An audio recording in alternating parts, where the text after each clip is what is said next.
Tercera parte. La investigación de la resurrección. La prueba médica. ¿Fue la muerte de Jesús una farsa y su resurrección un engaño? Me detuve para leer la placa colgada en la recepción del consultorio de un médico. Que cese la conversación. Que huya la risa. Este es el lugar donde la muerte se deleita en ayudar a los vivos. Evidentemente, no se trataba de un médico común. Estaba visitando nuevamente al Dr. Robert J. Stein, uno de los principales patólogos forenses en el ámbito mundial, un detective médico ostentoso y de voz ronca que solía relatarme historias acerca de indicios inesperados que había encontrado al examinar cadáveres. Para él, los muertos sí hablaban, de hecho, a menudo hablaban para traer justicia a los vivos. Durante el largo periodo que ocupó el cargo de médico forense en Cobb County, Illinois, Stein realizó más de 20.000 autopsias, cada vez buscando meticulosamente claves sobre las circunstancias en torno a la muerte de la víctima. Vez tras vez, su vista aguda y detallista, su conocimiento enciclopédico sobre anatomía humana y su intuición sobrenatural para la investigación ayudaron a este detective médico a reconstruir la muerte violenta de la víctima. A veces gente inocente era vindicada como resultado de sus averiguaciones. Sin embargo, más a menudo la obra de Stein era el último clavo en el féretro del acusado. Ese fue el caso de John Wayne Gacy, quien se enfrentó al verdugo luego de que Stein ayudara a que lo condenaran por 33 asesinatos espantosos. Así es como la evidencia médica puede ser crucial. Puede determinar si un niño murió a causa de abuso físico o por una caída accidental. Puede establecer si una persona sucumbió por causas naturales o fue asesinada por alguien que salpicó su café con arsénico. Puede confirmar o destruir la coartada del acusado al señalar la hora de la muerte de la víctima utilizando un procedimiento ingenioso que mide la cantidad de potasio en los ojos de la persona que falleció. Y sí, incluso en el caso de alguien ejecutado en una cruz romana 2 milenios atrás, la evidencia médica puede realizar una contribución crucial. Puede destruir uno de los argumentos más persistentes que utilizan aquellos que alegan que la resurrección de Jesús, la vindicación suprema de la alegación de su divinidad, no fue más que un engaño elaborado. ¿Resurrección o resucitación? La idea de que Jesús en verdad nunca murió en la cruz se puede encontrar en el Corán, el cual se escribió en el siglo VII. De hecho, los musulmanes Ahmadiyya afirman que Jesús huyó a la India en realidad. Hasta el día de hoy, hay un altar que supuestamente marca su tumba verdadera en Srinagar, Cachemira. En los albores del siglo XIX, Karl Barth, Carl Venturini y otros trataron de refutar la resurrección sugiriendo que en la cruz Jesús solo se desmayó por el agotamiento o que se le había suministrado una droga que lo hacía parecer que moría y que luego revivió por el aire húmedo y frío de la tumba. Los teóricos de la conspiración reforzaron esta hipótesis señalando que a Jesús se le había dado un líquido en una esponja mientras estaba en la cruz, Marcos 15, 36, y que Pilato pareció sorprenderse por lo rápido que Jesús había sucumbido, Marcos 15, 44. En consecuencia, dijeron, la reaparición de Jesús no fue una resurrección milagrosa sino una mera resucitación fortuita y su tumba quedó vacía porque siguió viviendo. Si bien eruditos respetables han repudiado esta teoría conocida como la teoría del desmayo, continúa recurriendo en la literatura popular. En 1929 D.H. Lawrence entretejió este tema en cuento corto en donde sugería que Jesús había huido a Egipto, donde se enamoró de la sacerdotisa Isis. En 1965 el bestseller de Hugh Schonfield, El complot de la Pascua, afirmaba que solo el hecho inesperado de que el soldado romano clavara a Jesús con la lanza arruinó su plan complejo para salir vivo de la cruz, aunque Schonfield admitió, de ninguna manera afirmamos, que el libro representa lo que en realidad sucedió. En 1972, resurgió la hipótesis del desmayo en el libro de Donovan Joyce, El rollo de Jesús, el cual contiene una serie de improbabilidades más increíbles que el de Schonfield, según el experto en resurrección Gary Habermas. En 1982, Santa Sangre, Santo Cáliz, agregó el giro de que Poncio Pilato había recibido un soborno para permitir que quitaran a Jesús de la cruz antes de que muriera. Aún así, los autores confesaron. No pudimos, ni todavía podemos, comprobar la exactitud de nuestra conclusión. En forma más reciente, en 1992, una académica australiana poco conocida, Barbara Tiering, causó conmoción al revivir la teoría del desmayo en su libro Jesús y el enigma de los rollos del Mar Muerto, el cual fue presentado con mucha fanfarria por una editorial estadounidense respetada y luego desechada categóricamente por el erudito de la Universidad de Emory, Luke Timothy Johnson, por ser el más puro disparate, el resultado de una imaginación febril más que de un análisis cuidadoso. Como un mito urbano, la teoría del desmayo continúa floreciendo. La escucho siempre que se trata la resurrección con aquellos que están en una búsqueda espiritual. Sin embargo, ¿qué es lo que establece la evidencia en realidad? ¿Qué sucedió en realidad en la crucifixión? ¿Cuál fue la causa de la muerte de Jesús? ¿Hay alguna manera de que hubiera podido sobrevivir a esa prueba? Ese es el tipo de interrogantes que esperaba que la evidencia médica ayudara a resolver. Así que volé al sur de California y golpeé la puerta de un prominente médico que ha estudiado en detalle la información histórica, arqueológica y médica en torno a la muerte de Jesús de Nazaret, aunque parece que, debido a que el cuerpo desapareció misteriosamente, nunca se pudo realizar una autopsia. La 10ª entrevista. Dr. Alexander Metterelli. El ambiente lujoso era completamente incongruente con la cuestión que estábamos tratando. Allí estábamos, sentados en la sala de la cómoda casa de Metterelli en el sur de California en una refrescante noche de primavera, con una cálida brisa marina que soplaba suavemente a través de la ventana, mientras hablábamos de un tema de una brutalidad inimaginable. Una golpiza tan barbárica que conmociona la conciencia y un tipo de pena capital tan depravado que se erige como un triste testimonio de la inhumanidad del hombre hacia el hombre. Había buscado a Metterelli porque había oído que poseía las credenciales médicas y científicas para explicar la crucifixión. Aunque también tenía otra motivación. Me habían dicho que podía tratar la cuestión en forma desapasionada y a la vez exacta. Eso era importante para mí porque quería que los hechos hablaran por sí solos sin la hipérbole ni el lenguaje cargado que de alguna manera pudieran manipular las emociones. Como era de esperarse de una persona con un título de medicina, University of Miami en la Florida, y un doctorado en ingeniería, University of Bristol en Inglaterra, Metterelli habla con precisión científica. Tiene la certificación de diagnóstico otorgada por la Junta Estadounidense de Radiología y se ha desempeñado como consultor de Instituto Cardiológico, Pulmonar y Sanguíneo Nacional de Institutos Nacionales de Salud en Bethesda, Maryland. Antiguo investigador científico que enseñó en la Universidad de California, Metterelli es editor de 5 libros científicos y escribió para publicaciones que van desde medicina aeroespacial hasta científico estadounidense. Su análisis ingenioso de la contracción muscular se publicó en el Fisiólogo y Boletín de Biofísica. Incluso su apariencia demuestra su papel de autoridad médica distinguida. Su figura es imponente con cabello blanco y un semblante cortés pero formal. Seré sincero. Por momentos me preguntaba qué ocurría en el interior de Metterelli. Con reserva científica, hablando pausada y metódicamente, no mostró ni un indicio de agitación interna mientras describía con calma los detalles espeluznantes de la muerte de Jesús. Cualquier cosa que le sucedía por dentro, cualquiera que fuera el dolor que como cristiano le causara hablar acerca del destino cruel que le acaeció a Jesús, pudo enmascararlo con el profesionalismo nacido de tantas décadas de investigación de laboratorio. Solo me dio a los hechos. Al fin y al cabo, luego de atravesar medio país, era eso lo que había venido a buscar. La tortura antes de la cruz. En principio quería obtener de Metterelli una descripción básica de los hechos que culminaron con la muerte de Jesús. Así que después de un tiempo de conversación social, dejé mi vaso de té helado y me acomodé en la silla para quedar enfrente de él. ¿Podría ilustrar lo que le ocurrió a Jesús? Le pedí. Se aclaró la garganta. Comenzó después de la última cena, relató. Jesús fue con sus discípulos al Monte de los Olivos, específicamente al jardín del Getsemaní. Allí, si usted recuerda, oró toda la noche. Ahora bien, durante ese proceso estaba anticipando los hechos del día siguiente. Dado que sabía todo el sufrimiento que tendría que soportar, naturalmente estaba experimentando un gran estrés psicológico. Alcé la mano para detenerlo. Ajá. Aquí es donde los escépticos se dan un banquete, interpuse. Los evangelios nos dicen que comenzó a sudar sangre en ese momento. Vamos, ¿acaso no es eso el resultado de una imaginación hiperactiva? ¿Acaso no pone en tela de juicio la precisión de los escritores de los evangelios? Impertérrito, Metterelli negó con la cabeza. Para nada, respondió. Esa es una condición médica conocida llamada hematigrosis. No es muy común, pero está relacionada con un alto grado de estrés psicológico.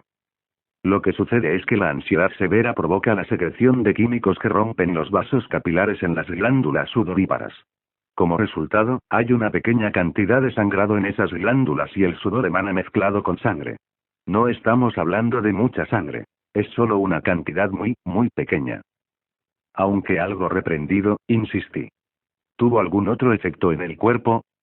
Esto provocó que la piel quedara extremadamente frágil, de modo que cuando Jesús fue flagelado por el soldado romano al día siguiente, su piel ya estaba muy, muy sensible. Muy bien, pensé, aquí vamos. Me preparé para las imágenes tétricas que sabía que estaban por fluir en mi mente. Había visto bastantes cadáveres en mis años de periodista. Víctimas de accidentes automovilísticos, incendios y venganzas del crimen organizado, pero había algo que era en particular desconcertante acerca de una persona que en forma intencional es brutalizada por sus ejecutores decididos a infligir el mayor sufrimiento. Dígame, ¿cómo era la flagelación? Le pregunté. Meteorello no desvió su vista de mí. Las flagelaciones romanas eran conocidas por ser terriblemente brutales. Generalmente consistían de 39 latigazos, pero con frecuencia eran más, según el estado de ánimo del soldado que daba los golpes. El soldado usaba un látigo con tiras de cuero trenzado con bolas de metal entretejidas. Cuando el látigo golpeaba la carne, esas bolas provocaban moretones o contusiones, las cuales se abrían con los demás golpes. Y el látigo también tenía pedazos de hueso afilados, los cuales cortaban la carne severamente. La espalda quedaba tan desgarrada que la espina dorsal a veces quedaba expuesta debido a los cortes tan profundos. Los latigazos iban desde los hombros pasando por la espalda, las nalgas, y las piernas. Era terrible. Meteorello hizo una pausa. Continúe, le dije.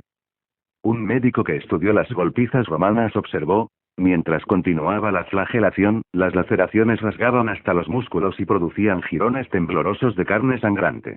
Un historiador del siglo III llamado Eusebio describió una flagelación de la siguiente manera. Las venas de la víctima quedaban al descubierto y los mismos músculos, tendones y las entrañas quedaban abiertos y expuestos. Sabemos que muchas personas morían a causa de este tipo de castigo incluso antes de que pudieran ser crucificadas. Por lo menos, la víctima podía experimentar un dolor tremendo y entrar en conmoción hipovolémica. Meteorello había mencionado un término médico que yo no conocía. ¿Qué significa conmoción hipovolémica? Le pregunté. Hipo significa bajo, vol se refiere a volumen y hémica significa sangre, por lo tanto, conmoción hipovolémica quiere decir que la persona sufre los efectos de la pérdida de una gran cantidad de sangre, explicó el doctor. Esto causa 4 efectos. Primero, el corazón se acelera para tratar de bombear sangre que ya no existe. En segundo lugar, baja la presión sanguínea, lo cual provoca un desmayo o colapso. En tercer lugar, los riñones dejan de producir orina para mantener el volumen restante. Y en cuarto lugar, la persona comienza a sentirse sedienta porque el cuerpo ansía fluidos para reponer el volumen de sangre perdido. ¿Encuentra evidencia de ello en los relatos de los evangelios? Sí, definitivamente, respondió. Jesús se encontraba en conmoción hipovolémica mientras ascendía por el camino hacia el lugar de la ejecución en el Calvario llevando el madero horizontal de la cruz. Finalmente Jesús se desplomó y un soldado romano le ordenó a Simón que llevara la cruz por él. Luego leemos que Jesús dice, «Tengo sed», y en ese momento se le ofrece un trago de vinagre. Debido a los terribles efectos de esa golpiza, no hay duda de que Jesús se encontraba en estado crítico incluso antes de que con clavos traspasaran sus manos y sus pies. La agonía de la cruz. Por lo desagradable que era la descripción de lo que era una flagelación, sabía que un testimonio mucho más repugnante estaba a las puertas. Y es porque los historiadores concuerdan en forma unánime que Jesús sobrevivió al castigo de ese día y prosiguió a la cruz, donde se encuentra el verdadero quid de la cuestión. En la actualidad, cuando a un criminal condenado se sujeta y se le inyectan venenos, o se ata a una silla de madera y se somete a una descarga eléctrica, las circunstancias son altamente controladas. La muerte es rápida y predecible. Los médicos forenses certifican meticulosamente el deceso de la víctima. Desde un punto cercano, los testigos escudriñan todo de principio a fin. Sin embargo, cuán cierta era la muerte mediante esta forma de ejecución cruel, lenta y algo inexacta llamada crucifixión. En realidad, la mayoría de las personas no están seguras de cómo la cruz mataba a sus víctimas. Y sin la presencia de un médico forense capacitado para declarar oficialmente que Jesús había muerto, ¿acaso no hubiera podido escapar de esa experiencia torturado y ensangrentado pero de todos modos vivo? Comencé a presentar estas cuestiones. ¿Qué sucedió cuando llegó al lugar de la crucifixión? Pregunté. Lo acostaron y clavaron sus manos en posición abierta en el madero horizontal. Esta viga se llamaba patibulum y en ese momento estaba separado del madero vertical, que estaba clavado al suelo en forma permanente. Se me hacía difícil visualizarlo. Necesitaba más detalles. ¿Clavado con qué? Pregunté. ¿Dónde? Los romanos usaban estacas de 12 a 17 centímetros de largo y afiladas hasta terminar en una punta aguda. Se las clavaban por las muñecas, explicó Meteray señalando un punto aproximadamente a 2,5 centímetros por debajo de su palma izquierda. Un momento, lo interrumpí. Pensaba que los clavos habían perforado sus palmas. Eso es lo que muestran todas las pinturas. Es más, se ha convertido en el símbolo común que representa la crucifixión. A través de las muñecas, repitió Meteray. Era una posición sólida que trabaría la mano. Si los clavos hubieran penetrado las palmas, su peso hubiera causado que la piel se desgarrara y se hubiera caído de la cruz. Por lo tanto, los clavos traspasaron sus muñecas, aunque se consideraban parte de la mano en el lenguaje de esa época. Y es importante entender que el clavo atravesaba el lugar por donde pasa el nervio mediano. Ese es el nervio mayor que sale de la mano y quedaba triturado por el clavo que se martillaba. Dado que poseo un conocimiento rudimentario de anatomía humana, no estaba seguro de lo que eso significaba. ¿Qué clase de dolor debe haber producido? Le pregunté. Permítame explicárselo de la siguiente manera, respondió. ¿Conoce el tipo de dolor que uno siente cuando se golpea el codo y se da en ese huesito? Se trata de otro nervio, llamado cúbito. Es muy doloroso cuando uno se lo golpea accidentalmente. Muy bien, ahora imagínese tomar un par de pinzas y presionar hasta triturar ese nervio, dijo mientras hacía énfasis en la palabra presionar mientras giraba un par de pinzas imaginarias. Ese efecto sería similar a lo que Jesús experimentó. Me sobresalté por esa imagen y me retorcí en la silla. El dolor era absolutamente insoportable, agregó. En realidad, literalmente no existían palabras para describirlo. Se tuvo que inventar una nueva palabra. Excruciante. Nota. Este sería el equivalente castellano de acuerdo con la etimología de la palabra original en inglés excruciating, que también se halla en el portugués excruciante, del latín excruciatus, participio de excruciare. Atormentar, torturar. Ex más cruciare. Atormentar. Derivado de crux. Cruz.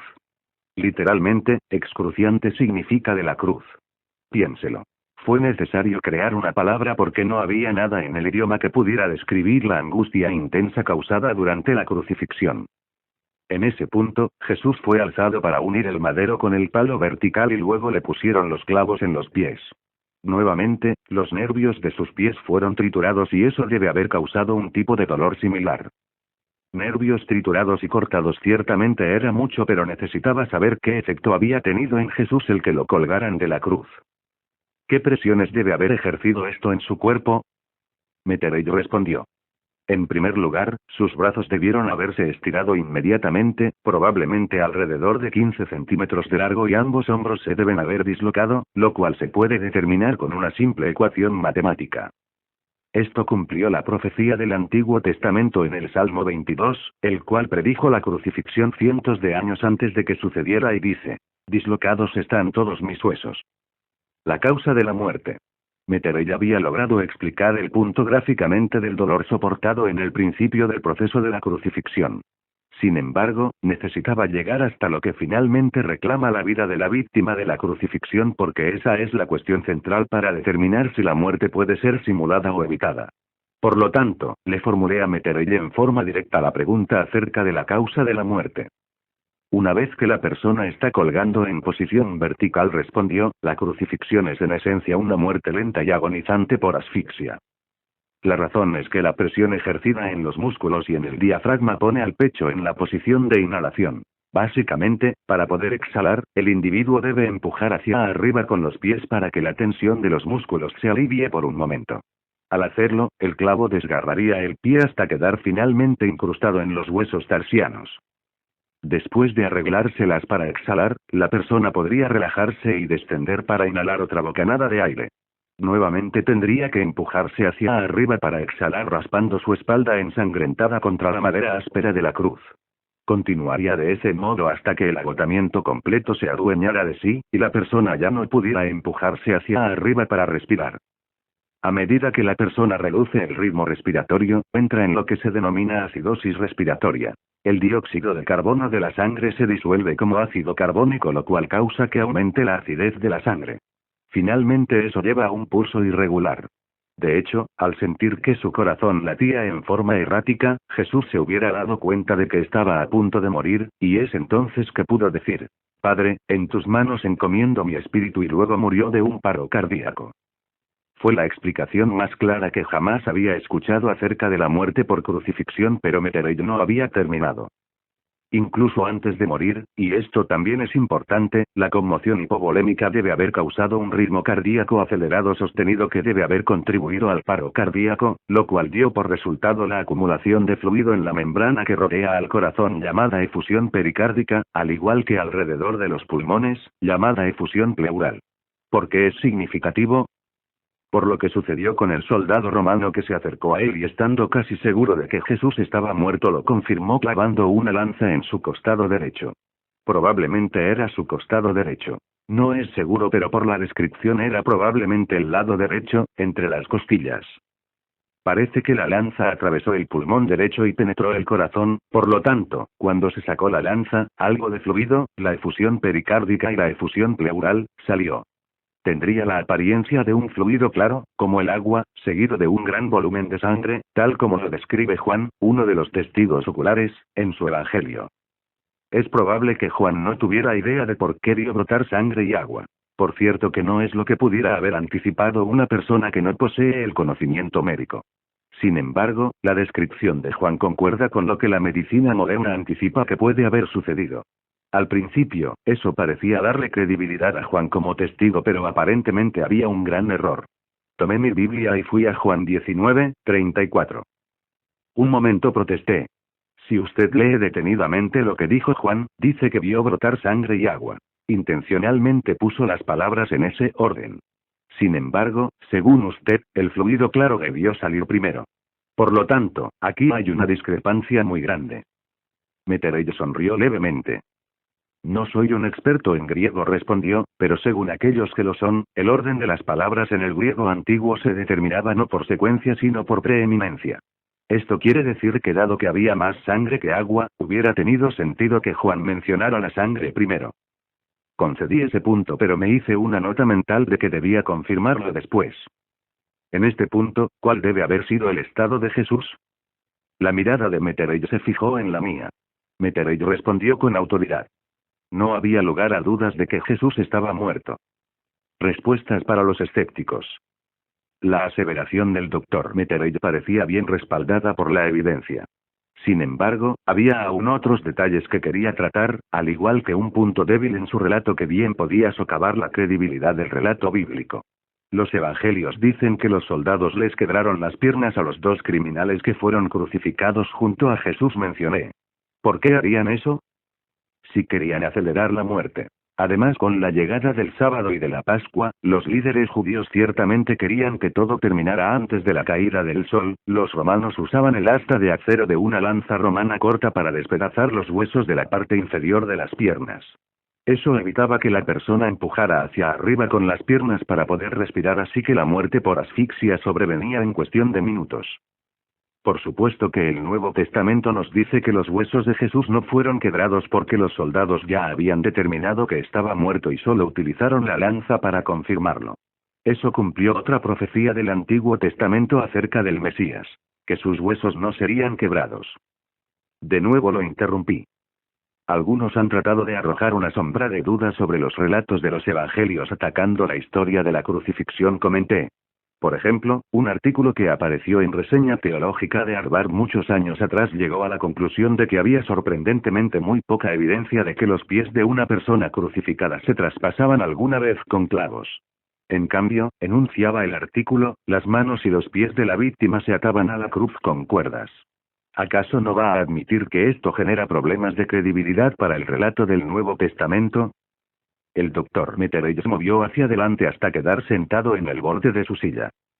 No dijo, porque la arqueología ahora ha establecido que el uso de clavos era histórico, aunque, por cierto, admito que a veces se usaban cuerdas. ¿Cuál es la evidencia? En 1968 arqueólogos encontraron en Jerusalén los restos de unos 30 judíos que habían muerto durante un levantamiento en contra de Roma alrededor del año 70 después de Cristo. Una víctima, cuyo nombre parece que era Johanan, había sido crucificado. Y por seguro, encontraron un clavo de 17 centímetros clavado en sus pies que todavía tenían pegados pequeños trozos de madera de olivo de la cruz. Eso constituye una excelente confirmación arqueológica de un detalle clave de la descripción de los evangelios de la crucifixión. Touché, pensé. Sin embargo, otro punto de contienda es la pericia de los romanos para determinar si Jesús estaba muerto, señalé. Esta gente era muy primitiva en cuanto a su comprensión de la medicina, anatomía y demás. ¿Cómo sabemos que no se equivocaron cuando declararon que Jesús ya no vivía? Le acepto que estos soldados no habían estudiado medicina. Sin embargo, recuerde que eran expertos en matar personas. Ese era su trabajo y lo hacían muy bien. Sabían sin lugar a dudas cuando una persona estaba muerta y en realidad no es muy difícil darse cuenta de ello. Además, si de alguna manera se escapaba un prisionero, los soldados responsables eran ejecutados, por lo tanto tenían un gran incentivo para asegurarse completamente de que cada víctima estaba muerta cuando la quitaban de la cruz. El argumento final. Recurriendo a la historia y a la medicina, a la arqueología e incluso a las reglas militares romanas, Metterey había cubierto todas las lagunas. Jesús no pudo haber bajado de la cruz con vida. Sin embargo, todavía persistí. ¿Hay alguna posibilidad, de que Jesús pudiera haber sobrevivido a esto? Metterey negó con la cabeza y me señaló con el dedo para hacer énfasis. Absolutamente ninguna, respondió. Recuerde que ya estaba en una conmoción hipovolémica por la pérdida de sangre severa incluso antes de que comenzara la crucifixión. De ninguna manera pudo haber fingido su muerte porque no se puede fingir la incapacidad para respirar por mucho tiempo. Además, la espada que penetró en su corazón definió la cuestión de una vez por todas. Y los romanos no iban a arriesgarse a su propia muerte permitiéndole que se escapara con vida. Entonces observé, cuando alguien sugiere que Jesús simplemente se desmayó en la cruz, le digo que es imposible. Es una teoría imaginaria sin ninguna base posible en los hechos. Yo no estaba completamente listo para concluir el asunto. A riesgo de frustrar al doctor, dije. Especulemos que lo imposible sucedió y que de alguna manera Jesús se las arregló para sobrevivir a la crucifixión. Digamos que pudo escapar de sus vendas de lino, correr la piedra inmensa que tapaba la entrada a la tumba y escapar de los soldados romanos que montaban guardia. En términos médicos, ¿en qué estado se encontraría después de haber localizado a sus discípulos? Metterey se rehusaba a participar de ese juego. Nuevamente destacó mostrándose un poco más enérgico, no hay forma alguna de que pudiera haber sobrevivido a la cruz. Sin embargo, si lo hubiera hecho, ¿cómo podría haber caminado cuando le habían traspasado los pies con clavos? ¿Cómo podría haber aparecido en el camino a Emaús poco tiempo después caminando largas distancias? ¿Cómo podría haber usado los brazos después que se los habían estirado y dislocado de las articulaciones?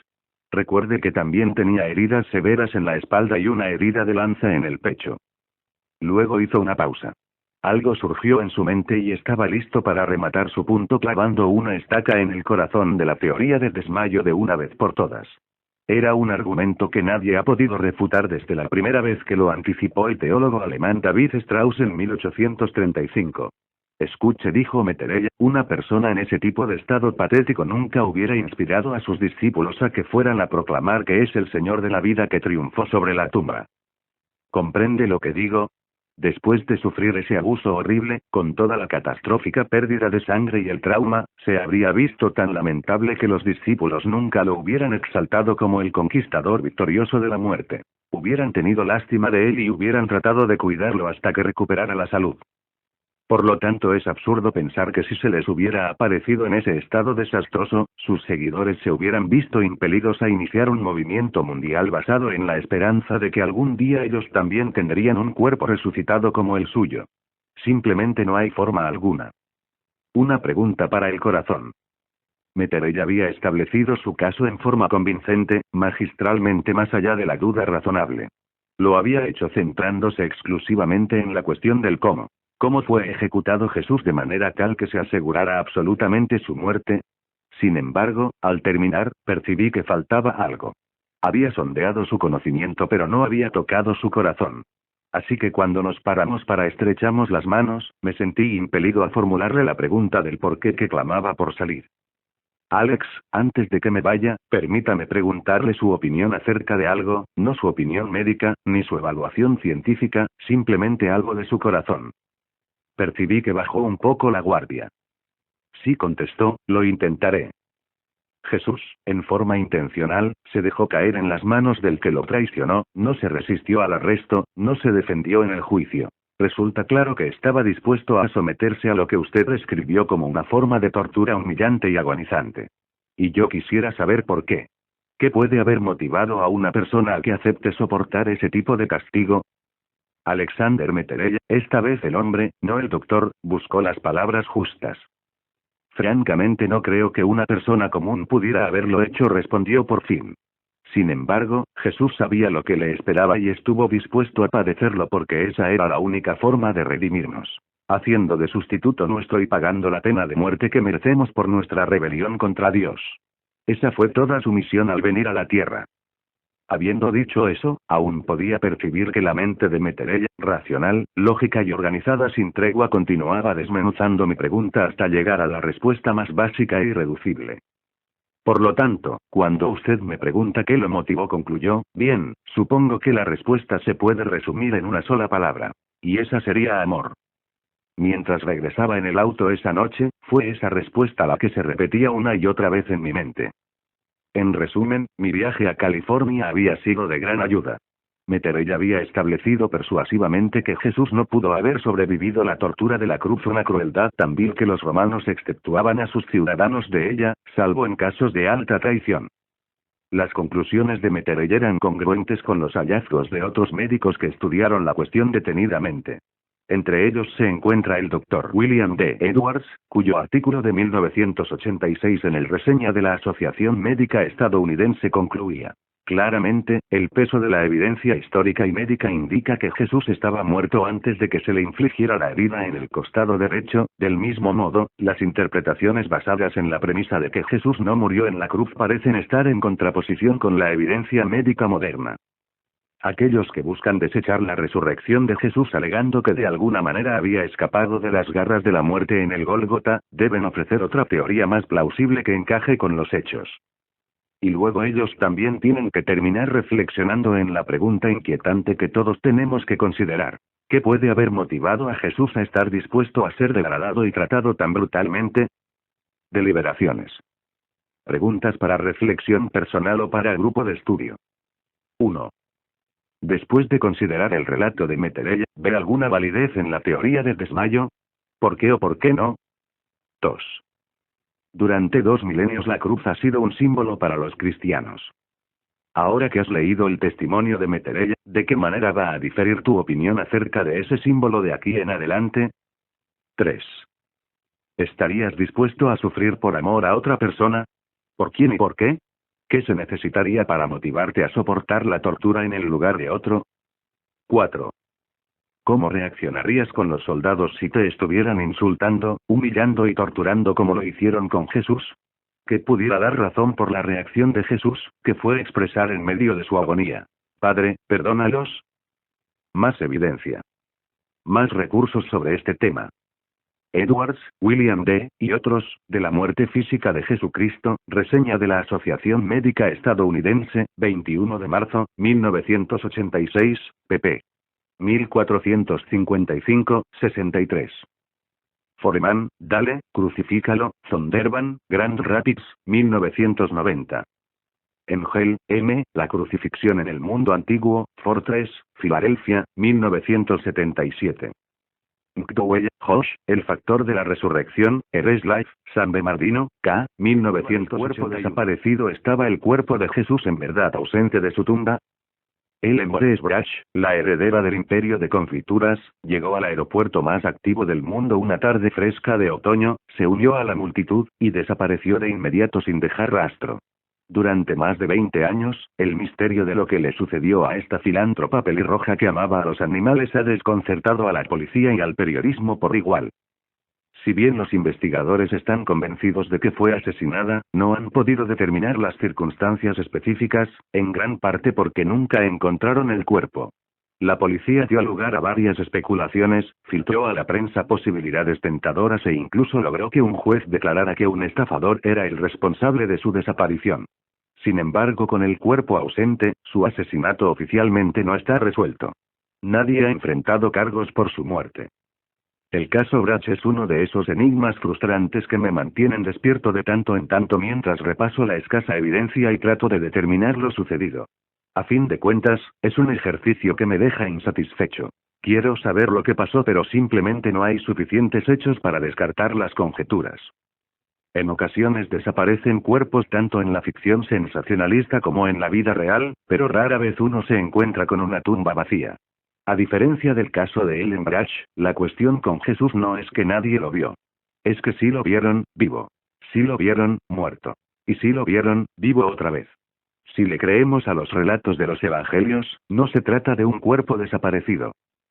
Se trata de que Jesús todavía está vivo, incluso hoy día, después de sucumbir públicamente a los horrores de la crucifixión que se describieron en forma tan gráfica en el capítulo precedente.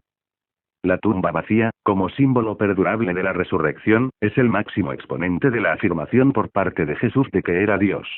El apóstol Pablo dijo en 1 Corintios 15, 17 que la resurrección es precisamente la pieza clave de la fe cristiana. Y si Cristo no ha resucitado, la fe de ustedes es ilusoria y todavía están en sus pecados.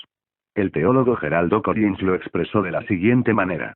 En un sentido profundo, el cristianismo sin la resurrección no es simplemente el cristianismo sin el último capítulo. Ni siquiera es cristianismo. La resurrección es la vindicación suprema de la identidad divina de Jesús y de su enseñanza inspirada. Es la prueba de su triunfo sobre el pecado y la muerte. Es la prefiguración de la resurrección de sus seguidores. Es la base de la esperanza cristiana. Es el milagro de los milagros. Si es verdad. Los escépticos afirman que lo que sucedió con el cuerpo de Jesús es un misterio similar a la desaparición de Ellen Brach. No hay evidencia suficiente, dicen, para llegar a una conclusión firme. Sin embargo, otros aseveran que ese caso está cerrado efectivamente porque hay pruebas concluyentes de que la tumba estaba vacía esa primera mañana de Pascua. Y si uno quiere que alguien presente el caso en forma precisa, la mejor opción es visitar a William Lane Craig, ampliamente reconocido como uno de los principales expertos en la resurrección en el ámbito mundial. La 11ª entrevista. Dr. William Lane Craig. Tuve una perspectiva poco usual la primera vez que vi a Bill Craig en acción. Estaba sentado detrás de él mientras él defendía el cristianismo ante una multitud de unas 8.000 personas, con innumerables oyentes más que lo seguían a través de más de 100 emisoras de radio en todo el país. Como moderador de un debate entre Craig y un ateo seleccionado por el vocero nacional de ateos estadounidenses CIA. Me maravillaba ante la forma cortés pero poderosa en la que Craig construía el caso a favor del cristianismo mientras que simultáneamente desmantelaba los argumentos a favor del ateísmo. Desde mi punto de vista, podía observar los rostros de la gente mientras descubrían, muchos, por primera vez, que el cristianismo puede soportar un análisis racional y un minucioso escrutinio. Al final no hubo dudas. De aquellos que esa noche habían entrado al auditorio como ateos confesos, agnósticos o escépticos, un sorprendente 82% salió con la conclusión de que el caso a favor del cristianismo había sido el más imponente. 47 personas entraron como no creyentes y salieron como cristianos. Los argumentos de Craig a favor de la fe fueron así de persuasivos, especialmente cuando se les compara con la escasez de evidencia a favor del ateísmo. Por cierto, nadie se convirtió en ateo. Por lo tanto, cuando volé a Atlanta para entrevistarlo para este libro, estaba ansioso por ver cómo respondería a los desafíos en cuanto a la tumba vacía de Jesús. No había cambiado desde la última vez que lo vi unos años atrás. Con su barba negra corta, rasgos angulares y mirada cautivante, Craig aún tiene la apariencia de un erudito serio. Habla con oraciones lógicas, nunca pierde la idea, siempre elabora una respuesta en forma metódica, punto por punto, hecho por hecho. Sin embargo, no es un teólogo seco. Craig posee un entusiasmo refrescante por su trabajo. Sus ojos azul pálido bailan mientras entreteje proposiciones y teorías elaboradas. Puntualiza sus oraciones con gestos de la mano que indican comprensión y acuerdo. Su voz modula desde casi aturdimiento por algún punto teológico arcano que le parece fascinante hasta la sinceridad sosegada mientras reflexiona en por qué algunos eruditos se resisten a la evidencia que él encuentra tan convincente. En breve, su mente está completamente comprometida pero su corazón también. Cuando habla de los escépticos con los que ha debatido no lo hace con un tono presuntuoso o de contienda. Se desvive por mencionar sus cualidades que los hacen apreciados cuando puede. Este fue un orador maravilloso, aquel fue encantador durante la cena. En las sutilezas de nuestra conversación, percibí que él no se dedica de golpear a sus oponentes con sus argumentos. Busca con sinceridad persuadir personas que cree que le importan a Dios. Parece quedar perplejo genuinamente ante la razón por la cual algunos no pueden o no quieren reconocer la realidad de la tumba vacía. La defensa de la tumba vacía. Vestido con pantalón de caqui azul, medias blancas, un suéter azul oscuro con cuello de tortuga rojo, Craig descansaba en el sillón floreado de su sala. En la pared detrás de él había un cuadro grande enmarcado de una escena de Múnich. Fue allí donde, con una flamante maestría de Trinity Evangelical Divinity School y un doctorado en filosofía de la Universidad de Birmingham, Inglaterra, Craig estudió la resurrección por primera vez mientras buscaba otro doctorado, esta vez, en teología de la Universidad de Múnich. Luego enseñó en Trinity Evangelical Divinity School y después se desempeñó como erudito visitante en Niger Institute of Philosophy en la Universidad de Louvain cerca de Bruselas. Sus libros incluyen Fe razonable. No hay respuestas fáciles. ¿Cómo conocer la verdad acerca de la resurrección? El único y sabio Dios. La existencia de Dios y el origen del universo. Y, con Kentin Smith Teísmo, Ateísmo y la cosmología del Big Bang publicado por Oxford University Press. Asimismo contribuyó para Los intelectuales hablan acerca de Dios. Jesús bajo fuego. En defensa de los milagros. Y Dios existe. Además sus artículos académicos aparecieron en publicaciones tales como Estudios del Nuevo Testamento. Periódico para el estudio del Nuevo Testamento. Perspectivas de los Evangelios. Periódico de la Afiliación Científica Estadounidense. Y Filosofía. Es miembro de 9 asociaciones profesionales, entre ellas, Academia Estadounidense de Religión y Asociación Filosófica Estadounidense. Si bien es conocido en el ámbito internacional por sus escritos acerca de la intersección entre la ciencia, la filosofía y la teología, no necesitó impulso para comenzar a tratar la cuestión que todavía le acelera el corazón: la resurrección de Jesús. ¿En verdad fue Jesús enterrado en la tumba? Antes de considerar si la tumba de Jesús estaba vacía, necesitaba establecer si su cuerpo había sido depositado allí en primer lugar. La historia nos dice que por regla, los criminales crucificados quedaban en la cruz para que los devoraran las aves de carroña o eran arrojados en una fosa común. Eso llevó a John Dominic Crossan del Seminario de Jesús a la conclusión de que el cuerpo de Jesús probablemente fue desenterrado y devorado por perros salvajes.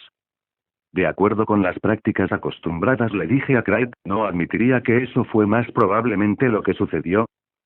Si lo único que evalúa son las prácticas acostumbradas, sí, estoy de acuerdo, fue su respuesta. Sin embargo, eso pasaría por alto la evidencia específica de este caso. Muy bien, veamos la evidencia específica, le dije y señalé un problema inmediato. Los evangelios dicen que el cuerpo de Jesús fue entregado a José de Arimatea, un miembro del mismo consejo, el Sanedrín, que había votado para condenar a Jesús. Eso es algo improbable, ¿no es así? Pregunté en un tono que sonó más mordaz de lo que había querido. Craig se acomodó en el sillón como si estuviera listo para saltar sobre de mi pregunta. No, no se observa toda la evidencia de la sepultura, respondió. Entonces permítame repasarla. En primer lugar, el apóstol Pablo menciona la sepultura en 1 Corintios 15, 3, 7, donde transmite un primer credo de la Iglesia. Asentí para mostrar que lo seguía dado que el Dr. Craig Blomberg ya había descrito ese credo con un cierto grado de detalle durante nuestra entrevista. Craig estaba de acuerdo con Blomberg en que el credo sin duda se remonta a unos pocos años después de la crucifixión de Jesús, habiéndose transmitido a Pablo después de su conversión en Damasco o en su posterior visita a Jerusalén donde se encontró con los apóstoles Jacobo y Pedro. Dado que Craig iba a hacer referencia al credo, abrí la Biblia en mi regazo y rápidamente repasé el pasaje. Porque ante todo les transmití a ustedes lo que yo mismo recibí. Que Cristo murió por nuestros pecados según las Escrituras, que fue sepultado, que resucitó al tercer día según las Escrituras. El credo continúa mencionando varias apariciones del Jesús resucitado. Este credo es increíblemente antiguo y por lo tanto digno de confianza, señaló Craig. En esencia es una fórmula de 4 líneas. La primera línea hace referencia a la crucifixión, la segunda a la sepultura, la tercera a la resurrección y la cuarta a las apariciones de Jesús.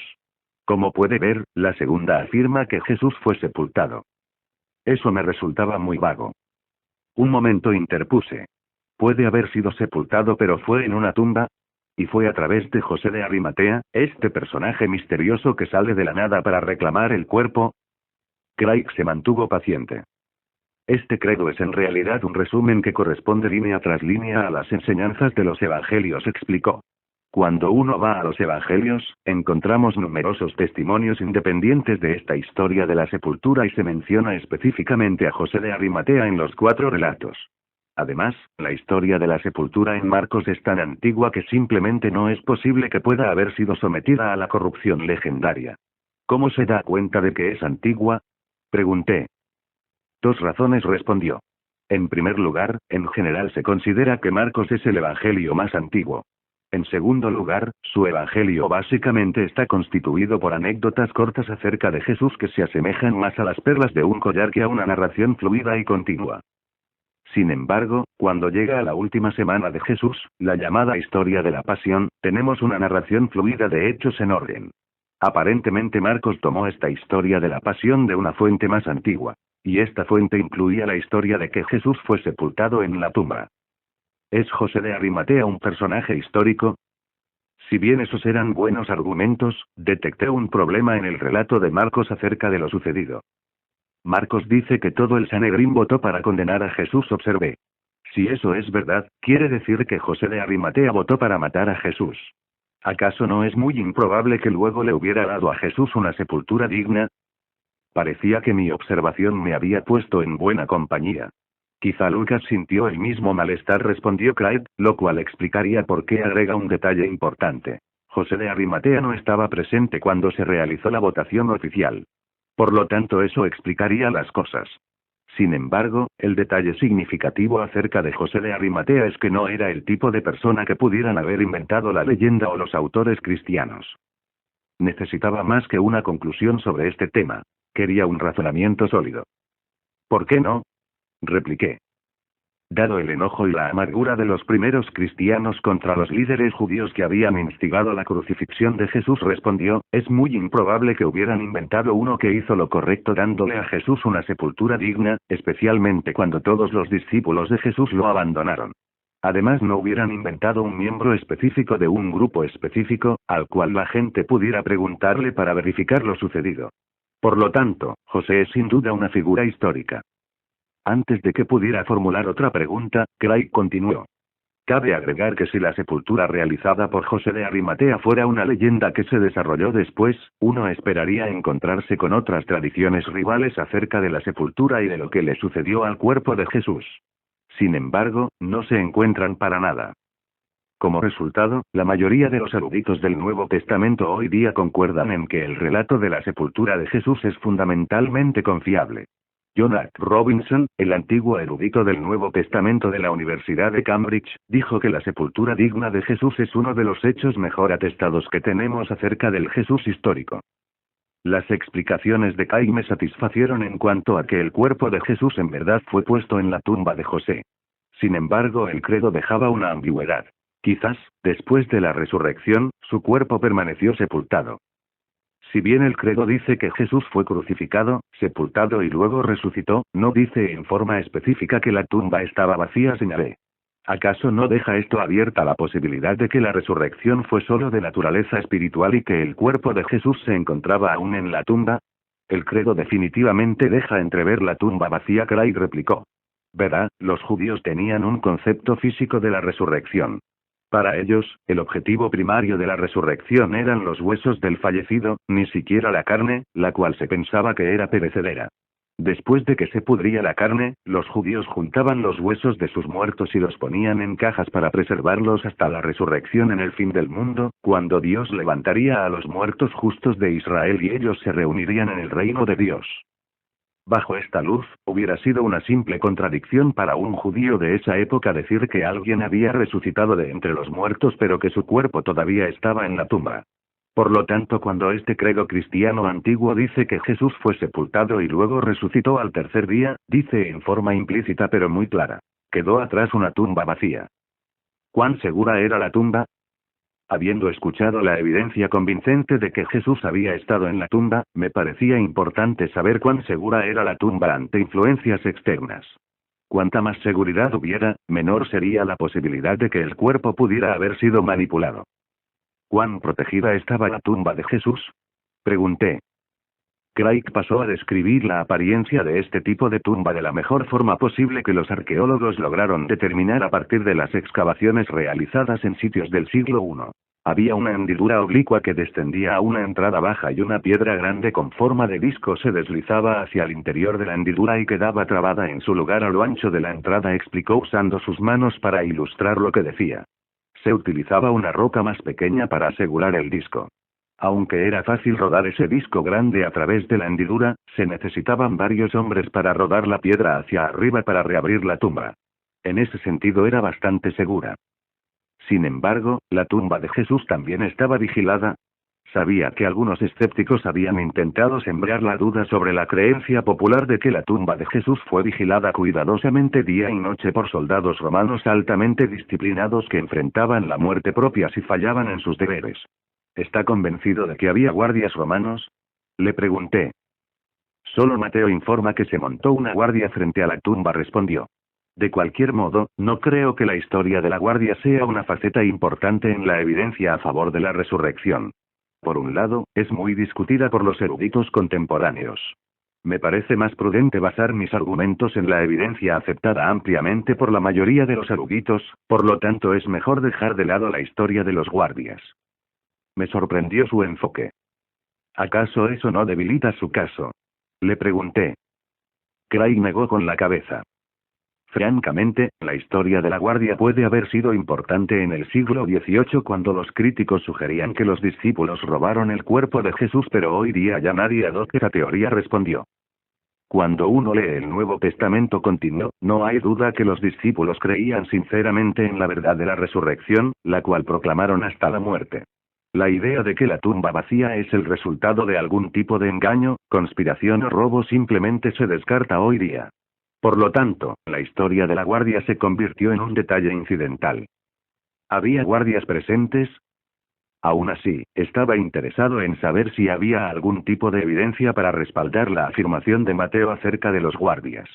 Aunque entendía las razones de Craig para dejar de lado la cuestión, insistí preguntando si había buena evidencia de que el relato acerca de la guardia es histórico.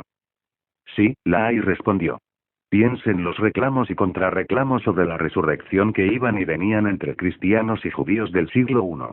La proclamación cristiana inicial fue: Jesús resucitó. Los judíos respondieron: los discípulos robaron el cuerpo. Ante esto, los cristianos respondieron: ajá, pero los guardias de la tumba hubieran impedido el robo. Los judíos replicaron: ah, no, pero los guardias se quedaron dormidos. Y los cristianos contestaron: no, los judíos sobornaron a los guardias para que dijeran que se habían dormido. Ahora bien, si no hubiera habido guardias, el intercambio habría sido de la siguiente manera. En respuesta a la afirmación de que Jesús había resucitado, los judíos hubieran dicho: no, los discípulos robaron el cuerpo. Los cristianos hubieran contestado: pero los guardias de la tumba hubieran impedido el robo. Entonces la respuesta de los judíos hubiera sido: ¿qué guardias?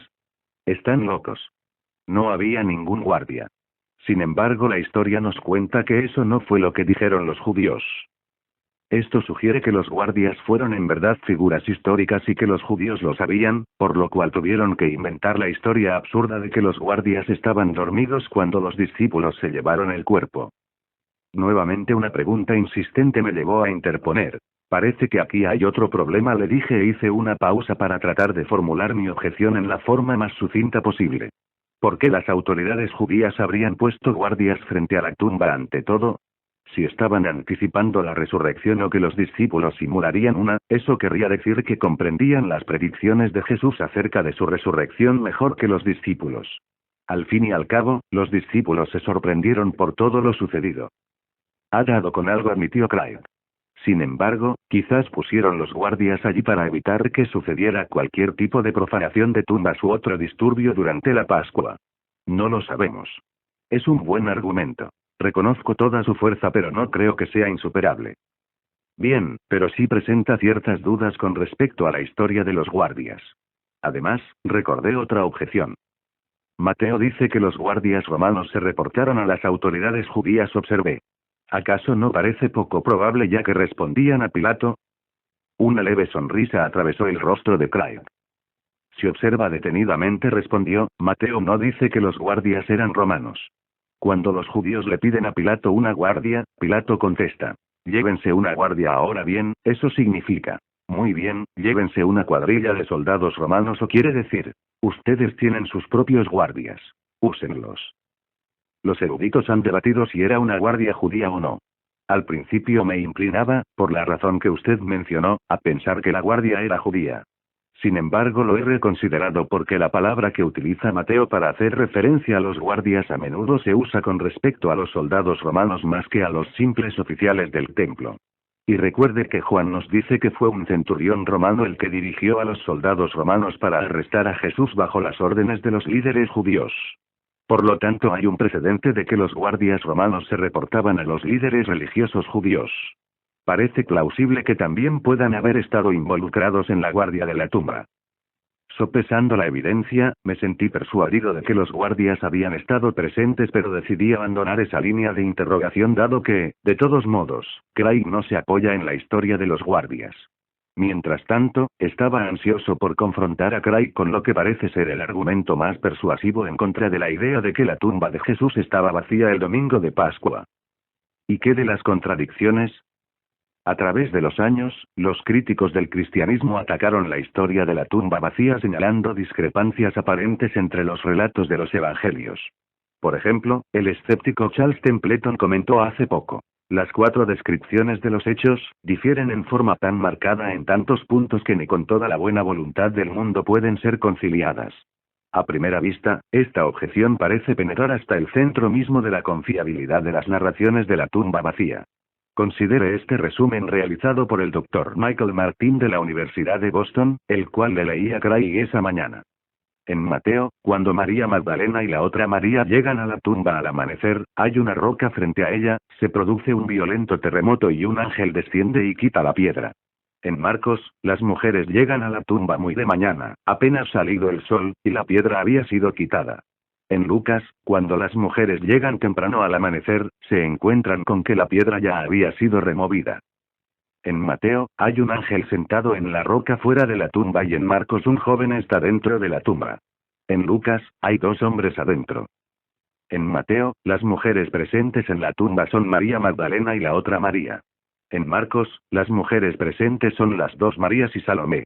En Lucas, María Magdalena, María la madre de Jacobo y Juana y las otras mujeres presentes en la tumba.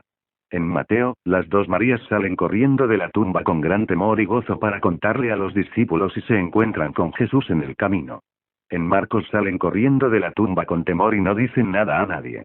En Lucas, las mujeres relatan lo sucedido a los discípulos quienes no les creen y no se sugiere que se hayan encontrado con Jesús. Además le dije a Craig, Martín señala que Juan está en conflicto con gran parte de los otros 3 evangelios. Y concluye. En suma, los relatos de lo que sucedió en la tumba son incoherentes o solo se pueden volver coherentes mediante la ayuda de interpretaciones improbables. Dejé de leer y alcé la vista de mis notas. Fijando la mirada en la de Craig, le pregunté a quemarropa. A la luz de todo esto, ¿cómo puede ser posible que considere que la historia de la tumba vacía es creíble? Inmediatamente noté algo acerca del semblante de Craig. En la conversación de rutina o cuando trata objeciones tibias a la tumba vacía es algo dulce. Pero cuanto más difícil es la pregunta y cuanto más agudo es el desafío, se vuelve más animado y concentrado. Y en ese momento, su lenguaje corporal me estaba diciendo que no veía la hora de zambullirse en esas aguas que parecían peligrosas. Craig se aclaró la garganta y comenzó. Con todo respeto, hijo, Michael Martin es un filósofo, no un historiador, y no creo que comprenda la tarea del historiador. Para un filósofo, si algo no es coherente, la ley de contradicciones dice. No puede ser cierto, descártalo. Sin embargo, el historiador observa estas narraciones y dice. Veo algunas incoherencias, pero también noto una particularidad en ellas. Todas son detalles secundarios, la esencia del relato es la misma. José de Arimatea toma el cuerpo de Jesús, lo pone en una tumba, un pequeño grupo de mujeres seguidoras de Jesús visitan la tumba temprano por la mañana el domingo después de su crucifixión, y se encuentran con que la tumba está vacía. Ven una visión de ángeles que dicen que Jesús resucitó. El historiador meticuloso, a diferencia del filósofo, no arroja el fruto junto con la cáscara. En cambio dice: esto sugiere que hay una esencia histórica en este relato que es confiable y del cual se puede depender, aunque los detalles secundarios sean conflictivos. Por lo tanto, podemos tener suma confianza en la esencia que es común a los relatos, con la cual concordarían la mayoría de los eruditos del Nuevo Testamento hoy día, aunque haya diferencias con respecto a los nombres de las mujeres, la hora exacta de la mañana, la cantidad de ángeles, etc. Ese tipo de discrepancias secundarias no le molestarían a un historiador. Incluso Michael Grant, el historiador que por lo común es escéptico, miembro de Trinity College, Cambridge y profesor de la Universidad de Edimburgo, admite en su libro Jesús, un historiador y su reseña de los Evangelios. Es verdad, el descubrimiento de la tumba vacía se describe de forma diferente en los Evangelios, pero si aplicamos el mismo tipo de criterio que aplicaríamos a otras fuentes literarias antiguas, la evidencia es firme y plausible, lo suficiente como para requerir la conclusión de que la tumba fue encontrada, en verdad, vacía. ¿Se pueden armonizar las discrepancias? A veces cuando cubría los juicios de criminales, había visto que dos testigos daban el mismo testimonio exacto, hasta los detalles claves, solo para encontrarse despedazados por el abogado de la defensa por haberse puesto de acuerdo antes del juicio. Por lo tanto, le mencioné a Craig. Supongo que si los 4 evangelios fueran idénticos en los detalles, eso habría levantado sospechas de plagio. Sí, es una buena observación, respondió. Las diferencias en los relatos de la tumba vacía sugieren que tenemos varios testimonios independientes de la historia de la tumba vacía. A veces la gente dice: Mateo y Lucas plagiaron a Marcos, pero cuando uno observa las narraciones con detenimiento, uno nota divergencias que sugieren que aun si Mateo y Lucas hubieran conocido el relato de Marcos, de cualquier modo ellos también tienen fuentes separadas, independientes para la historia de la tumba vacía. Entonces, con estos varios relatos independientes, ningún historiador desestimaría esta evidencia solo por causa de las discrepancias secundarias. Permítame darle un ejemplo secular. Tenemos 2 narraciones del cruce de los Alpes que realizó Aníbal para atacar Roma y son incompatibles e irreconciliables. Sin embargo, ningún historiador clásico duda del hecho de que Aníbal montó tal campaña. Esa es una ilustración no bíblica de que las discrepancias en cuanto a detalles secundarios fracasan en socavar la esencia histórica de un relato histórico. Acepté el poder de dicho argumento y mientras reflexionaba sobre la crítica de Martín, me parecía que algunas de sus supuestas contradicciones se podían reconciliar con bastante facilidad. Se lo mencioné a Craig de la siguiente manera. ¿Acaso no hay formas de armonizar algunas de las diferencias de estos relatos? Sí, correcto, las hay, Craig respondió. Por ejemplo, la hora de la visita a la tumba. Un escritor puede describirla como que todavía estaba oscuro, el otro quizás la explique como que estaba aclarando, pero eso se parece al caso del optimista y el pesimista que discuten si el vaso está medio lleno o medio vacío. Fue alrededor del amanecer y ellos describen lo mismo con palabras diferentes. En cuanto a la cantidad de mujeres y sus nombres, ninguno de los evangelios pretende dar una lista completa. Todos incluyen a María Magdalena y a otras mujeres, por lo tanto es probable que existiera un grupo de estas discípulas primitivas que incluya a las que fueron nombradas y quizás a otras más. Creo que sería pedantería decir que es una contradicción. ¿Y qué acerca de las diferencias en el relato de lo que sucedió después? Inquirí. Marcos dice que las mujeres no le dijeron nada a nadie y los otros evangelios dicen que sí. Craig explicó. Cuando uno observa la alegoría de Marcos, nota que le encanta hacer énfasis en la reverencia, el sobresalto, el terror y la adoración que inspira estar en presencia de lo divino. Por lo tanto, esta reacción de las mujeres, salir corriendo con temor y temblor y no decirle nada a nadie a causa del temor, es parte del estilo teológico y literario de Marcos. Bien pudo haber sido un silencio temporal, y luego las mujeres regresaron donde los demás y les contaron lo que había sucedido. En realidad, concluyó con una sonrisa, tuvo que haber sido un silencio temporal. De lo contrario, Marcos no estaría relatando esa historia. Quería consultarle acerca de otra discrepancia que se cita comúnmente. Jesús dijo en Mateo 12:40. Porque así como 3 días y 3 noches estuvo Jonás en el vientre de un gran pez, también 3 días y 3 noches estará el Hijo del Hombre en las entrañas de la tierra. Sin embargo, los evangelios dicen que Jesús en realidad estuvo en la tumba un solo día entero, 2 noches enteras y parte de 2 días. ¿Acaso no es ese un ejemplo de que Jesús se equivocó y no cumplió su propia profecía? Algunos cristianos con buenas intenciones han utilizado este versículo para sugerir que Jesús fue crucificado un miércoles en vez de un viernes, para poder ajustarse al tiempo. Mencionó Craig. Sin embargo, la mayoría de los eruditos reconocen que según la forma de registrar el tiempo de los antiguos judíos, cualquier parte del día se contaba como un día entero. Jesús estuvo en la tumba la tarde del viernes, todo el sábado y la madrugada del domingo. Según la forma en la que los judíos concebían el tiempo en ese entonces, eso se hubiera contado como 3 días. De nuevo concluyó, ese es simplemente otro ejemplo de cuántas de esas discrepancias se pueden explicar o reducir con un poco de conocimiento del contexto o solo examinarlas con la mente abierta. ¿Se puede confiar en los testigos? Los evangelios concuerdan en que la tumba vacía fue descubierta por mujeres que eran amigas y seguidoras de Jesús.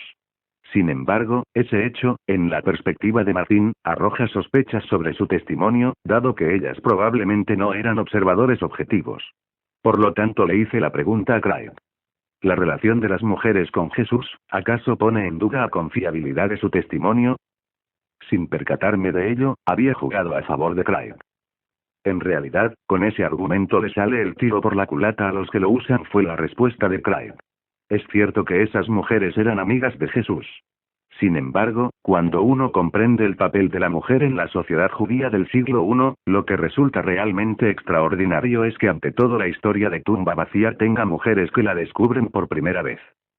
Las mujeres se encontraban en los peldaños más bajos de la escalera social en la Palestina del siglo I. Había antiguos dichos rabínicos que rezaban: que las palabras de la ley sean quemadas antes de ser dadas a las mujeres, y bendito es aquel cuyos descendientes son hombres, pero desgracia aquel cuyos descendientes son mujeres. El testimonio de las mujeres se consideraba tan inservible que ni siquiera se les permitía que se presentaran como testigos legales en un tribunal judío.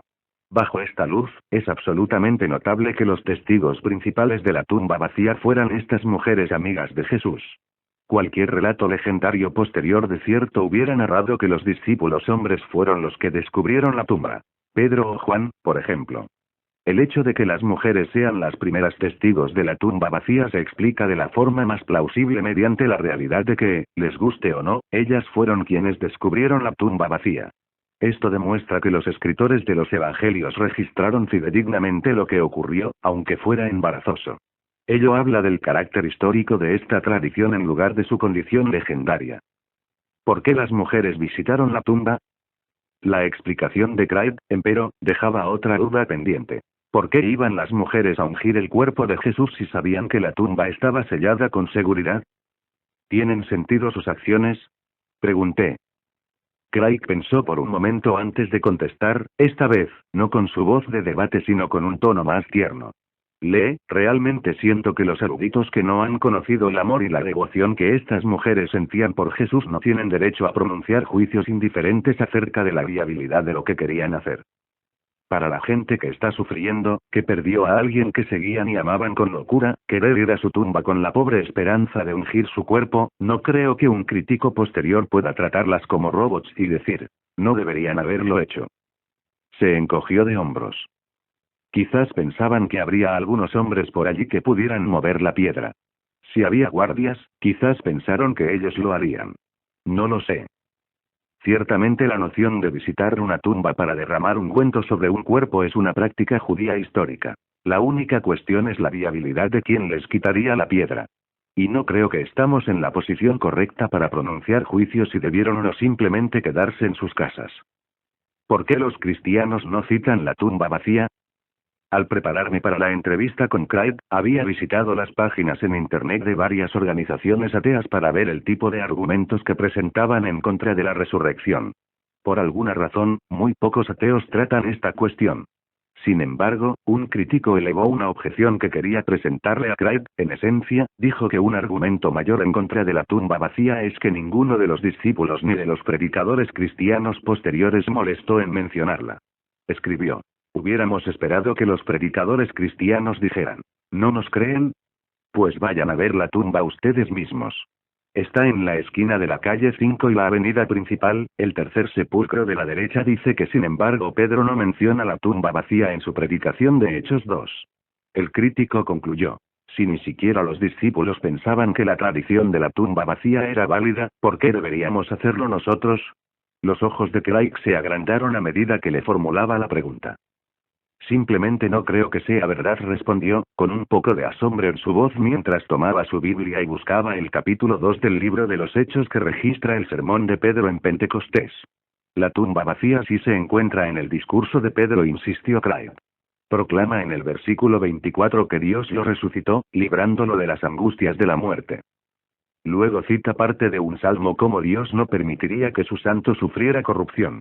Eso lo había escrito David y Pedro dice. Hermanos, permítanme hablarles con franqueza acerca del patriarca David, que murió y fue sepultado, y cuyo sepulcro está entre nosotros hasta el día de hoy. Sin embargo, afirma acerca de Cristo que Dios no dejaría que su vida terminara en el sepulcro, ni que su fin fuera la corrupción. A este Jesús, Dios lo resucitó, y de ello todos nosotros somos testigos. Craig alzó la vista de su Biblia. Este discurso contrasta la tumba de David, que permaneció hasta ese día, con la profecía en la que David dice que Cristo resucitaría, su carne no sufriría corrupción. Está claramente implícito que la tumba quedó vacía. Luego pasó a un capítulo posterior del libro de los Hechos. En Hechos 13, 29, 31, Pablo expresa. Después de llevar a cabo todas las cosas que estaban escritas acerca de él, lo bajaron del madero y lo sepultaron. Pero Dios lo levantó de entre los muertos. Durante muchos días lo vieron los que habían subido con él de Galilea a Jerusalén. Ciertamente, la tumba vacía está implícita allí. Cerró la Biblia y agregó. Creo que es bastante torpe e irracional arguir que estos predicadores antiguos no hacían referencia a la tumba vacía solo porque no utilizaban las dos palabras específicas tumba vacía. No hay duda de que sabían. Y la audiencia comprendía de su predicación, que la tumba de Jesús estaba vacía. ¿Cuál es la evidencia afirmativa? Había pasado la primera parte de nuestra entrevista acribillando a Craig con objeciones y argumentos que desafiaban la tumba vacía. Sin embargo, de pronto me di cuenta de que no le había dado la oportunidad de presentar su caso afirmativo. Si bien había hecho alusión a varias razones por las cuales creía que la tumba de Jesús no estaba ocupada, le dije. ¿Por qué no me da su mejor disparo? Convénzame con sus 4 o 5 razones principales de que la tumba vacía es un hecho histórico. Craig aceptó el desafío. Uno tras otro, expresó sus argumentos en forma concisa y poderosa. En primer lugar señaló, la tumba vacía está implícita en la tradición antigua que transmite Pablo en 1 de Corintios 15, la cual es una fuente muy antigua y confiable de información histórica acerca de Jesús. En segundo lugar, la ubicación de la tumba de Jesús era conocida tanto por los cristianos como por los judíos. Por lo tanto, si no hubiera estado vacía, habría sido imposible que un movimiento fundado en la creencia de la resurrección pudiera haber surgido en la misma ciudad donde este hombre había sido ejecutado y sepultado públicamente. En tercer lugar, podemos observar en el lenguaje, la gramática y el estilo que Marcos sacó su historia de la tumba vacía, en realidad toda la narración de la pasión, de una fuente más antigua. De hecho, hay evidencia de que se escribió antes del año 37 después de Cristo. Lo cual es muy temprano como para que la leyenda lo haya corrompido seriamente. Ansheru Inuite, el respetado historiador greco-romano clásico de la Universidad de Oxford, dijo que hubiera sido sin precedentes que la leyenda se desarrollara tan rápido y distorsionara los evangelios. En cuarto lugar, se encuentra la simplicidad de la historia de la tumba vacía en Marcos. Los relatos ficticios apócrifos del siglo II contienen toda clase de narraciones floridas en las que Jesús sale de la tumba en gloria y poder, que todo el mundo lo ve, incluso los sacerdotes, las autoridades judías y los guardias romanos. Ese es el estilo de las leyendas, pero estas no aparecen sino luego de algunas generaciones después de los hechos, cuando todos los testigos oculares ya han muerto. En contraste, el relato de Marcos de la historia de la tumba vacía es rígido por su simplicidad y no está adornado por la reflexión teológica. En quinto lugar, el testimonio unánime de que la tumba vacía fue descubierta por las mujeres argumenta a favor de la autenticidad de la historia porque hubiera sido embarazoso para los discípulos tener que admitirlo y de seguro se habría encubierto si hubiera sido una leyenda. En sexto lugar, la polémica antigua de los judíos presupone el carácter histórico de la tumba vacía. Es decir, no había nadie que dijera que la tumba todavía contenía el cuerpo de Jesús. La pregunta siempre fue, ¿qué sucedió con el cuerpo? Los judíos propusieron el rumor ridículo de que los guardias se habían quedado dormidos. Es evidente que estaban agarrando de un pelo. Sin embargo, el asunto es el siguiente. Partieron de la base de que la tumba estaba vacía. ¿Por qué? Porque sabían que era así. ¿Y qué de las teorías alternativas? Escuchaba con suma atención mientras Craig articulaba cada punto, y en mi opinión, los 6 argumentos se sumaban a un caso imponente. Sin embargo, aún quería ver si había alguna laguna antes de concluir que el caso era infalible. Chris Blake propuso en 1907 que las mujeres simplemente fueron a la tumba equivocada, observé. Dice que se perdieron y que el cuidador de una tumba desocupada les dijo: si están buscando a Jesús de Nazaret, no está aquí, y ellas salieron corriendo atemorizadas. ¿Acaso no es una explicación plausible? Craig suspiró. Blake no consiguió quien lo secundara, respondió. La razón es que el sitio de la tumba de Jesús era del conocimiento de las autoridades judías. Aun cuando las mujeres pudieran haber cometido ese error, las autoridades habrían estado más que contentas en señalar la tumba y corregir el error de los discípulos cuando comenzaron a proclamar que Jesús había resucitado de entre los muertos. No conozco a nadie que hoy día se adscriba a la teoría de Lake. Francamente, las otras opciones no parecían muy probables tampoco. Era evidente que los discípulos no tenían motivo alguno para robar el cuerpo y luego morir por una mentira y, por cierto, las autoridades judías nunca habrían quitado el cuerpo. Le dije. Nos queda la teoría de que la tumba vacía fue una leyenda posterior y que para cuando se desarrolló, la gente ya no podía refutarla porque la ubicación de la tumba ya se había olvidado. Esa ha sido la cuestión desde 1835, cuando David Strauss dijo que esos relatos eran legendarios, respondió Craig. Y esa es la razón por la cual en nuestra conversación de hoy nos hemos concentrado tanto en esta hipótesis legendaria al demostrar que la historia de la tumba vacía se remonta a unos pocos años después de los mismos hechos. Esto deja a la teoría de la leyenda totalmente inútil. Aun si hubiera elementos legendarios en los detalles secundarios del relato, la esencia histórica del relato permanece establecida con seguridad. Sí, había respuestas para las explicaciones alternativas. Ante el análisis, cada teoría parecía derrumbarse bajo el peso de la evidencia y la lógica. Sin embargo, la única opción restante era creer que el Jesús crucificado había vuelto a la vida. Una conclusión que para algunos es demasiado extraordinaria como para aceptarla. Pensé por un momento cómo podría encerrar esto en una pregunta para Craig. Finalmente comenté. Aunque hay que admitir que estas teorías alternativas tienen lagunas, ¿acaso no son más plausibles que la idea totalmente increíble de que Jesús era Dios hecho carne y resucitó de entre los muertos? Pienso que esa es la cuestión, dijo mientras se inclinaba hacia adelante. Creo que la gente que empuja estas teorías alternativas admitirían. Sí, nuestras teorías son improbables, pero no son tan improbables como la idea de que ocurriera ese milagro espectacular. Sin embargo, en este punto, la cuestión ya no es histórica. En cambio, pasa a ser una cuestión filosófica. Si los milagros son posibles. ¿Y qué respondería usted a ello? Pregunté. Sostendría que la hipótesis de que Dios resucitó a Jesús de entre los muertos no es de ninguna manera improbable. En verdad, con base en la evidencia, es la mejor explicación de lo que sucedió. Lo que es improbable es la hipótesis de que Jesús resucitó naturalmente de entre los muertos. Estaría de acuerdo en que eso es extravagante. Cualquier hipótesis sería más probable que decir que el cuerpo de Jesús volvió a la vida en forma espontánea. Sin embargo, la hipótesis de que Dios resucitó a Jesús de entre los muertos no contradice a la ciencia ni a ningún hecho conocido de la experiencia. Solo requiere la hipótesis de que Dios existe y creo que hay buenas razones independientes para creer que sí existe. A esto Craig le agregó el remate. Mientras que la existencia de Dios sea siquiera posible, es posible que haya actuado en la historia resucitando a Jesús de entre los muertos. Conclusión. La tumba estaba vacía. Craig fue convincente. La tumba vacía. Hay que admitirlo, un milagro de proporciones inimaginables sí tenía sentido a la luz de la evidencia. Y solo era parte del caso a favor de la resurrección. Desde la casa de Craig en Atlanta, me estaba preparando para ir a Virginia a entrevistar al experto reconocido en la evidencia a favor de las apariciones del Jesús resucitado, y luego a California para hablar con otro erudito sobre la cantidad considerable de evidencia circunstancial. Mientras le daba las gracias a Craig y a su esposa, Han, por su hospitalidad, pensé que de cerca, con sus pantalones de caqui y sus medias blancas, Craig no parecía el tipo de adversario formidable que devastaba a los mejores críticos de la resurrección en todo el mundo. Pero había escuchado yo mismo las cintas de los debates. Ante los hechos, han sido impotentes en poner el cuerpo de Jesús de vuelta en la tumba. Ellos forcejean, luchan, se agarran de los pelos, se contradicen, persiguen teorías desesperadas y extraordinarias para tratar de dar cuenta de la evidencia.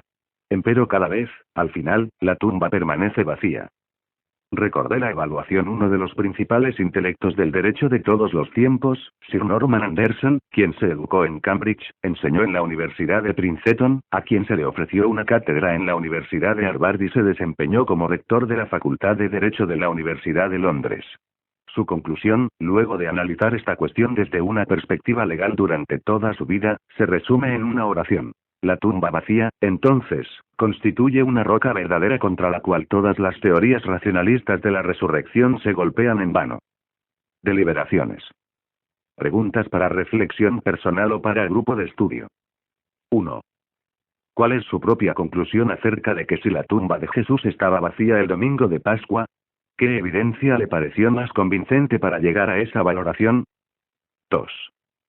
Tal como lo señaló Craig, la gente del mundo antiguo admitía que la tumba estaba vacía. La pregunta era cómo había sucedido. ¿Puedes pensar en una explicación lógica para la tumba vacía aparte de la resurrección de Jesús? Si es así, ¿cómo imagina que alguien como Bill Craig respondería a su teoría? 3. Lea Marcos 15, 42, 16, 8, el relato más antiguo de la sepultura de Jesús y la tumba vacía. ¿Concuerda con Craig en que es austero por su simpleza y no está adornado por la reflexión teológica? ¿Sí o no? ¿Por qué? Más evidencia. Más recursos sobre este tema. Craig, William Lagne, Jesús resucitó de entre los muertos. Jesús bajo fuego, Michael J. Wilkins y J. P. Moreland, editores, Zondervan, Grand Rapids, 1995, pp. 147, 82. La tumba vacía de Jesús, en defensa de los milagros, R. Douglas J. y Gary R. Habermas, editores, InterVarsity Press, Downers Grove, Hill, 1997, pp. 247, 61. ¿Cómo conocer la verdad acerca de la resurrección? Servant, Ann Arbor, Me, 1988. Fe razonable, Crossway, Westchester, Hill, 1994. Craig, William Lagne y Frank Zindle. Ateísmo contra cristianismo. ¿A dónde apunta la evidencia? Zondervan, Grand Rapids, 1993. Videocasete. Harris, Murray J. Tres cuestiones cruciales sobre Jesús, Baker, Grand Rapids, 1994.